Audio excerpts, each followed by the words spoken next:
వెంకటేశ్వర స్వామి దర్శనం కోసం తిరుమల కొండకు చేరుకునే భక్తుల సంఖ్య రోజురోజుకు పెరుగుతూనే ఉంది.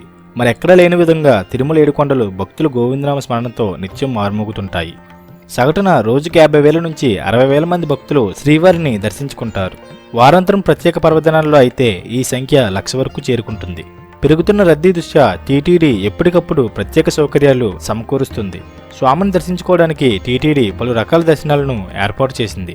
ఇప్పుడు ఆ దర్శనాల వివరాలను మనం తెలుసుకుందాం. సర్వదర్శనాన్నే ఉచిత దర్శనం కూడా అంటారు. ముందస్తు ఏర్పాట్లు లేకుండా కొండకు వచ్చే భక్తులు వెళ్లే క్యూలను సర్వదర్శనం అని పిలుస్తారు. వీరు వైకుంఠం 2లో వేచి ఉంటారు.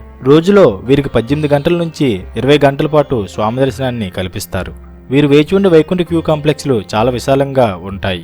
ఎప్పటికప్పుడు సర్వదర్శనం భక్తులకు పులిహోర, పెరుగన్నం, సాంబారన్నం, పాలు, మజ్జిగ, టీ, కాఫీ అందజేస్తారు. అలాగే మరుగుదొడ్లు కూడా అందుబాటులో ఉన్నాయి. క్యూల వద్ద ఉచిత వైద్య సదుపాయం ఉంది.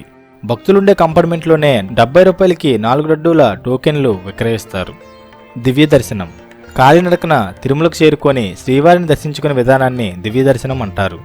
అలిపిరి శ్రీవారి మెట్టు ద్వారా కాలినడకన తిరుమలకు వచ్చే భక్తులకు మార్గం మధ్యలో దివ్య దర్శనం టోకెన్లు మంజూరు చేసి ప్రత్యేక దర్శనం ఏర్పాటు చేస్తారు.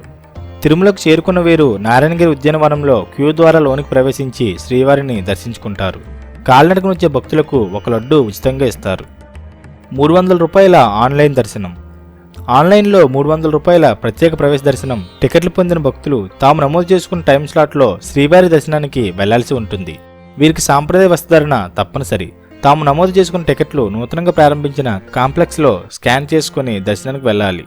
2 గంటల వ్యవధిలోనే వీరికి దర్శనం పూర్తవుతుంది. వృద్ధులు దివ్యాంగుల దర్శనం. 65 ఏళ్ల వయసు దాటిన వృద్ధులు దివ్యాంగులకు మహాద్వారం నుంచి ఆలయంలోకి అనుమతించి ప్రత్యేక దర్శనం కల్పిస్తారు.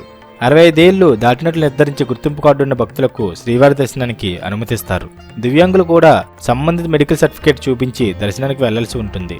ఈ దర్శనం ఉదయం 10 గంటలకు మరియు మధ్యాహ్నం 3 గంటలకు ఉంటుంది. ఆ సమయంలో ఇతర భక్తులను దర్శనానికి అనుమతించరు. చంటిబిడ్డల తల్లిదండ్రుల దర్శనం. సంవత్సరం వయసు కలిగిన చంటిబిడ్డల తల్లిదండ్రులను సుపాదం నుంచి వైకుంఠం 1 క్యూ కాంప్లెక్స్లోకి అనుమతిస్తారు. వీరు తమ చంటిబిడ్డతో నేరుగా శ్రీవారి దర్శనానికి వెళ్ళవచ్చు. విఐపి బ్రేక్ దర్శనం. విఐపీల కోసం ప్రత్యేక దర్శనం ఉంటుంది. ఉదయం నైవేద్య విరామ సమయంలో ఇతర క్యూలను నిలిపి విఐపీలకు దర్శనం కల్పిస్తారు. కేంద్ర మరియు రాష్ట్ర మంత్రులు, ఎమ్మెల్యేలు, శాసనమండలి సభ్యులు, ప్రముఖ పారిశ్రామికవేత్తలు, పెద్ద స్థాయి ప్రభుత్వ ఉద్యోగులకు దర్శనం కల్పించడంతో పాటు వారి సిఫార్సు లేఖలకు కూడా విఐపి బ్రేక్ టికెట్లు ఇస్తారు. విఐపి టికెట్ల ధర 500 రూపాయలు ఉంటుంది. టికెట్లు పొందిన భక్తులకు ఉదయం 5 నుంచి 8 గంటల మధ్య దర్శనం కల్పిస్తారు.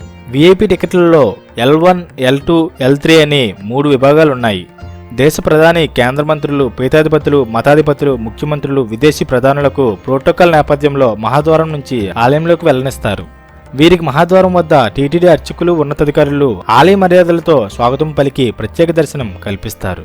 ఈ విధంగా స్వామివారి భక్తులకు టీటీడీ ఎన్నో సదుపాయాలను కల్పించింది. ఫ్రెండ్స్, ఈ వీడియో మీకు నచ్చినట్లయితే ప్లీజ్ మా ఛానల్ని సబ్స్క్రైబ్ చేయండి. మరిన్ని మంచి వీడియోస్ మీతో పంచుకునే అవకాశం మాకు కల్పించండి. Thank you.